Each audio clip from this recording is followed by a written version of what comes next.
আসসালামু আলাইকুম সবাইকে স্বাগত জানাচ্ছি সোহাইবাস ডায়েরি চ্যানেলের আমার আজকের ভিডিওতে। আজ আমরা এসেছি ম্যানিটোবা প্রভিন্সের খুব গুরুত্বপূর্ণ যে কয়টা পার্ক আছে, প্রভিন্সিয়াল পার্ক, তার মধ্যে একটা গুরুত্বপূর্ণ পার্ক, এটার নাম হলো লকপোর্ট হেরিটেজ পার্ক। এই পার্কটি ম্যানিটোবা প্রভিন্সের একদম সেন্ট্রালের যে কয়টা প্রভিন্সিয়াল পার্ক আছে তার মধ্যেই কিন্তু অবস্থিত। আজ আমরা ছুটির দিন এখানে বেড়াতে আসলাম এবং পার্কে ঢোকার মুহূর্তেই একদম শুরুতেই দেখতে পাচ্ছেন যে এখানে অনেক বিনস রাখা আছে ময়লা ফেলার, যাতে করে কোনো রকম ময়লা আবর্জনা না জমতে পারে পার্কের মধ্যে। এবং যারা এখানে আসে আমাদের মতো পিকনিকে বা মাছ ধরতে, তারা যাতে তাদের যে সবশেষে যে গার্বেজগুলো হয় সেগুলো যাতে সঠিকভাবে ফেলে দিতে পারে সেই ব্যবস্থা রাখা ছিল।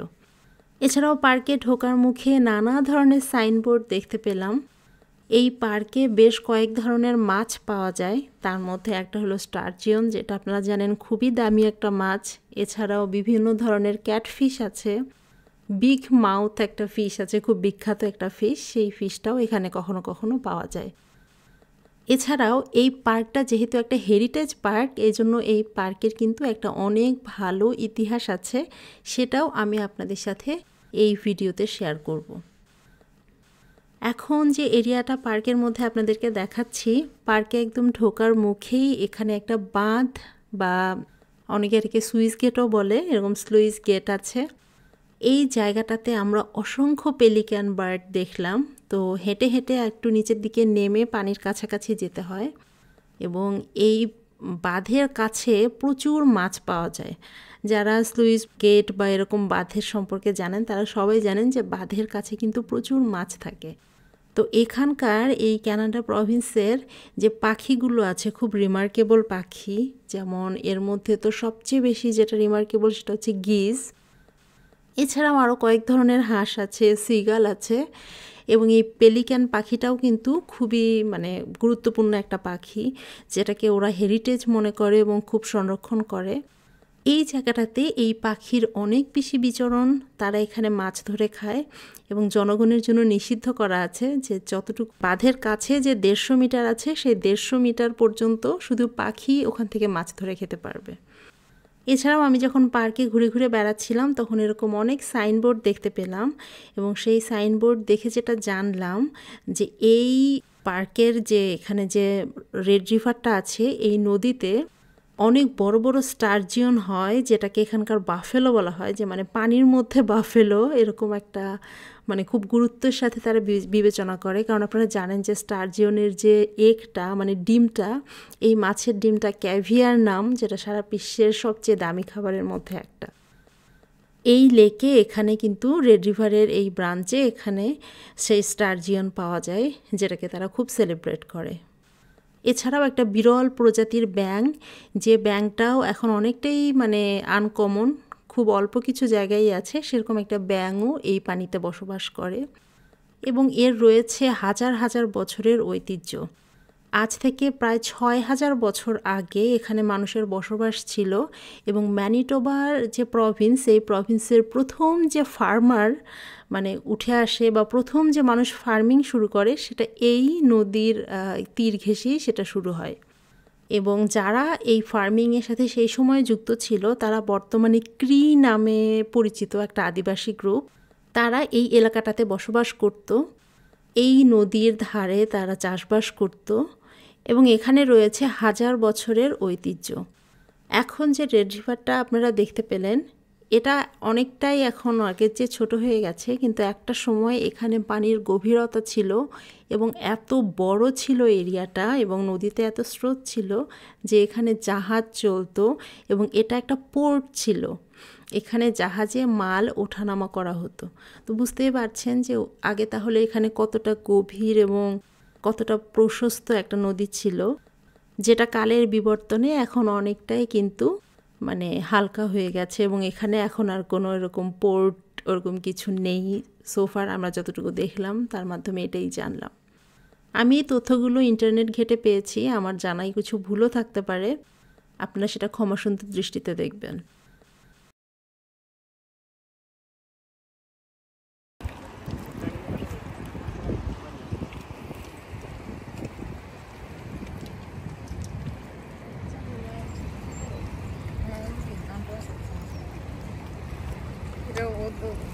এদিকে ভালোই হয়েছে, সেটা মারা গেছে।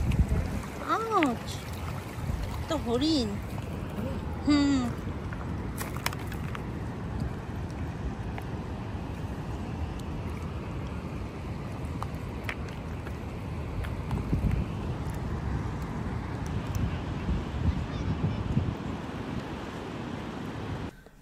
এখানে দেখতে পাচ্ছেন আমি এখন খুব ক্লোজ শটে অনেক বেশি জুম করে আপনাদেরকে দেখাচ্ছি এক ঝাঁক পেলিকান বার্ড।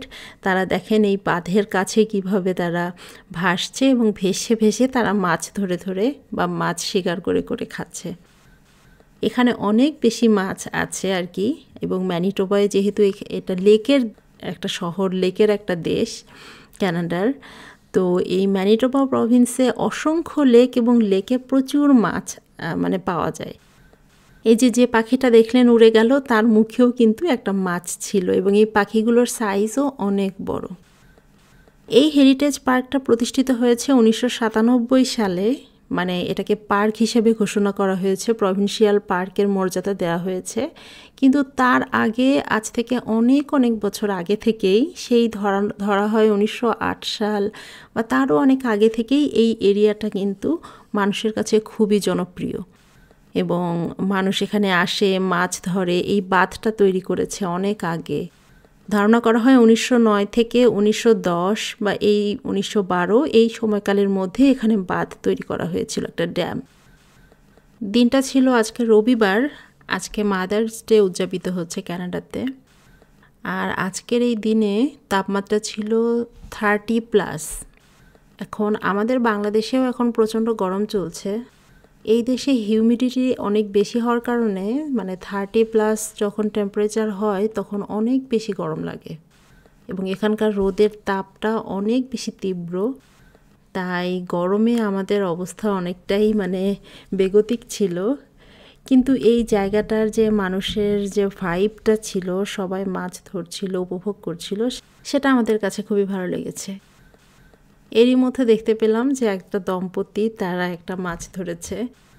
এখানে মাছ ধরার ক্ষেত্রে একটা নিয়ম হচ্ছে যে একটা ম্যাক্সিমাম এবং একটা মিনিমাম সাইজ দেয়া আছে, যে যার মধ্যে থেকে আপনাকে মাছ ধরতে হবে আর সেই মাছটা আপনি রাখতে পারবেন। আপনি যদি মিনিমাম সাইজটার নিচে থাকেন বা মিনিমামে থাকেন তাহলে ওই মাছটা আপনাকে ছেড়ে দিতে হবে। আবার ম্যাক্সিমাম 65 সেন্টিমিটারের বেশি যদি আপনার মাছের দৈর্ঘ্য হয় তাহলে সেই মাছটাও ছেড়ে দিতে হবে। আমাদের পাশেই একটা কাপল ছিলেন, তারা মাছ ধরেছেন একটা, সেটা 65 সেন্টিমিটারের মধ্যে ছিল বলে তারা সেই মাছটাকে সাথে সাথে মানে মাথায় আঘাত করে কেটে প্রসেস করে নিলেন। আসলে ক্যাটফিশগুলো তো খুবই বেশি স্ট্রং হয়ে থাকে। ক্যাটফিশ তো আপনারা বোঝেনই, যেমন আমাদের দেশের মাগুর মাছ, তারপরে শিং মাছ, এই টাইপের মাছগুলোকে ক্যাটফিশ বলে। এবং দ্বিতীয়বার উনি যখন ধরেছিলেন তখন কিন্তু যে মাছটা ধরেছিলেন সেটা ওনার লিমিটের বাইরে ছিল বলে ওটা উনি ছেড়ে দিয়েছিলেন। ওটা ধরে একটু ছবি টবি তুলে খুব এনজয় করে তারপরে ওটাকে ছেড়ে দেওয়া হয়েছে।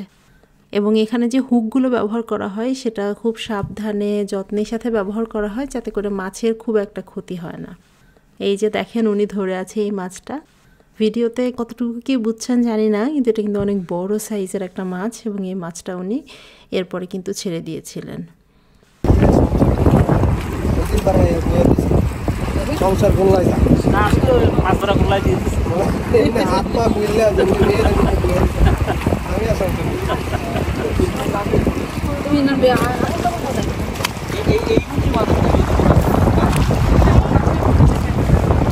আজকে যে প্রথম মাছ ধরতে পারবো তার জন্য একটা ললিপপ। খাইলাম না ভাই, মাছ ধরবো না, খাইলাম না।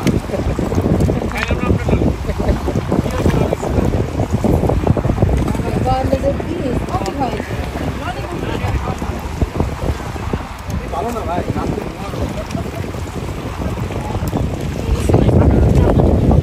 এটা হচ্ছে ভাই আমরা ফেভিকুইকের অ্যাড দেখছিলাম, বুঝছেন? এরকম একটা লাঠি নিয়ে বসে বসে ফেভিকুইক লাগে, ফেভিকল। এটা ভাই আপনারা ঠিক আছে ভাই, আপনি করে দেখাই যাচ্ছে এরকম। It's a giant size. It's a giant size.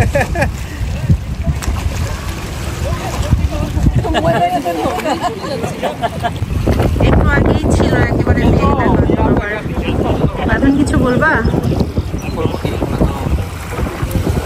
চমৎকার, অনেক সুন্দর জায়গা এবং সবার বড়শিতেই মাছ লাগতেছে, শুধুমাত্র আমাদের বড়শিতেই লাগতেছে।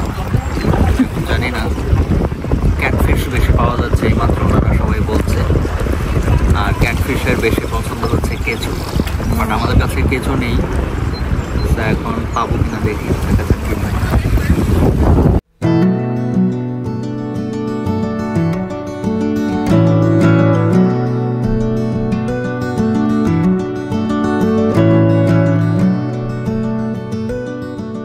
সময়টা এখন স্প্রিং সিজন চলছে কানাডাতে, আর এই সময়টাতে সব গাছে গাছে নতুন নতুন পাতা এবং ফুল আসতে শুরু করেছে।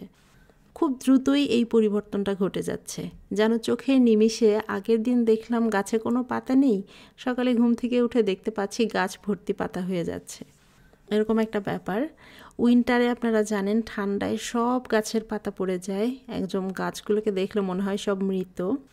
কিন্তু এই যে স্প্রিং সিজন, এখন সব গাছে পাতা জন্মাচ্ছে, ঘাস জন্মাচ্ছে, মনেই হয় না যেন এখানে কিছুদিন আগে সব কিছু মৃত প্রায় ছিল এবং বরফে ঢাকা ছিল। আগামী 4 মাসের মতো ইনশাল্লাহ এরকমই থাকবে, বৃষ্টি হবে, গাছের পাতা হবে, তারপরে বনাঞ্চল আবার ভরে যাবে। কিন্তু তারপরেই কিন্তু আবার যখন উইন্টার আসবে তখন এই গাছের পাতা সব পড়ে যাবে। এই এরিয়াটাকে সুন্দর করে জুম ইন করে করে দেখছিলাম এবং খুব ভালো লাগছিল। আর একটা ছোট্ট ঘাট আপনাদেরকে দেখালাম, মানে ঘাটটা দেখে এত লোভনীয় লাগছিল, কিন্তু আমাদের ঠিক অপোজিটে ছিল। যারা এখানকার মানুষ তারা কিন্তু অনেকেই ওই ঘাটে, আমি তাদেরকে আসতেও দেখেছি। আমার ধারণা এটা খুবই মানে উপভোগ্য একটা পরিবেশ হবে। যদি যেতে পারতাম তাহলে খুবই ভালো লাগতো। এরই মধ্যে দেখেন আরও এক ঝাঁক পেলিকান, তারা পানির মধ্যে ভেসে বেড়াচ্ছে মনের আনন্দে, এবং তাদের ঠোঁটে, বেশিরভাগেরই ঠোঁটে একটা করে ছোট ছোট মাছ ধরে আছে, যেন মানে তাদের পেটে ক্ষুধা নাই, কিন্তু আনন্দের ছলে একটা করে এক্সট্রা মাছ ধরে নিয়ে তারা কিন্তু এভাবে মনের আনন্দে ভেসে ভেসে বেড়াচ্ছে। চারপাশে মৃদুমন্দ বাতাস, আকাশে মেঘ, হালকা গরম হালকা ঠান্ডা, কারণ এই সময়টাতে এসে রোদটা একটু কমে গিয়েছিল, বিকেলটা মানে গড়িয়ে যাচ্ছিল। পানির মধ্যে দেখতে পাচ্ছেন ঢেউ আছে, সব কিছু মিলিয়ে আলহামদুলিল্লাহ খুব সুন্দর একটা সময় যাচ্ছিল। আর এর মধ্যে আমাদের সাথে আছেন যে ভাই, উনি অথবা আমাদের পাশের কে জানি না, একটা মাছ ধরা পড়েছে দেখতে পাচ্ছেন। এই মাছটাও আমার ধারণা সাইজে বড়, এবং এটা একটু পরে ছেড়ে দেওয়া হবে, কারণ এই দেশে সবাই মোটামুটি আইনের ক্ষেত্রে শ্রদ্ধাশীল। আর আপনি যদি শ্রদ্ধাশীল না হন, সেই ক্ষেত্রে কোনোভাবে যদি তারা আপনাকে আইডেন্টিফাই করে ফেলে যে আপনি বড় সাইজের মাছ ধরেছেন এবং সেটা ছেড়ে দেননি, তাহলে অনেক বড় অঙ্কের একটা জরিমানা দিতে পারে। সেই জরিমানাটা $300 থেকে $500 পর্যন্তও হতে পারে। তো একটা মাছের আর দাম কত, কিন্তু একটা মাছের জন্য আপনি যদি নিয়ম ভঙ্গ করেন তাহলে আপনাকে এইরকম জরিমানা দিতে হবে। তো সব কিছু মিলিয়েই এখানে এই জন্য নিয়মগুলো সবাই চেষ্টা করে সঠিকভাবে মেনটেন করতে।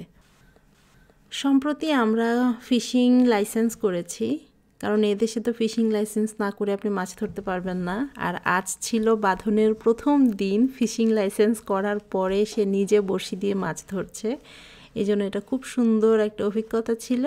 কিন্তু দুঃখজনকভাবে বাঁধনের বড়শিতে একটা মাছও আজকে আটকায় নাই, তাই সে মাছ যে ধরার যে একটা অনুভূতি সেটা কিন্তু আজকে অর্জন করতে পারেনি, বা সেই অভিজ্ঞতাটা তার আজকে হয়নি। দেখা যাক ইনশাআল্লাহ নেক্সট টাইম অবশ্যই।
বলি, এখানে যেহেতু ক্যাটফিশের পরিমাণটাই বেশি, আবার স্টারজিয়ন ওটাও অনেকটা ক্যাটফিশই, এই জন্য এখানে মাছ ধরার জন্য কেঁচো এবং এদেশে যেহেতু সসেজ খুব মানে পরিচিত, এই জন্য সসেজ দিয়ে সবাই মাছ ধরছিল, যাতে করে মাছ ধরাটা সহজ হচ্ছিল।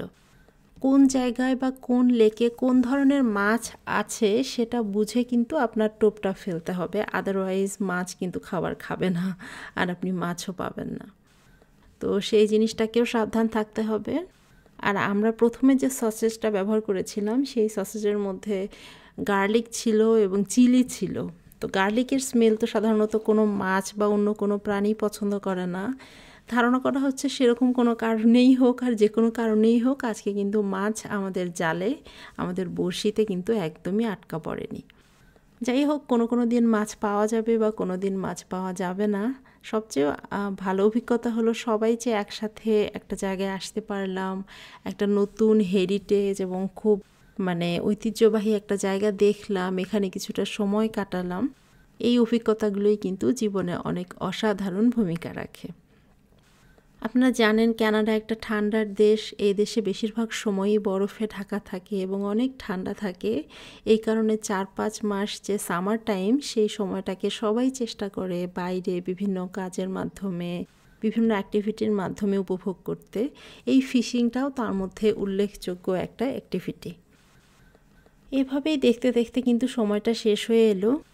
আমরা আমাদের মাছ ধরার জার্নি সেটাও মোটামুটি শেষ হয়ে এলো এবং আজকের মতো আমাদের খুব একটা মাছ ধরা হলো না।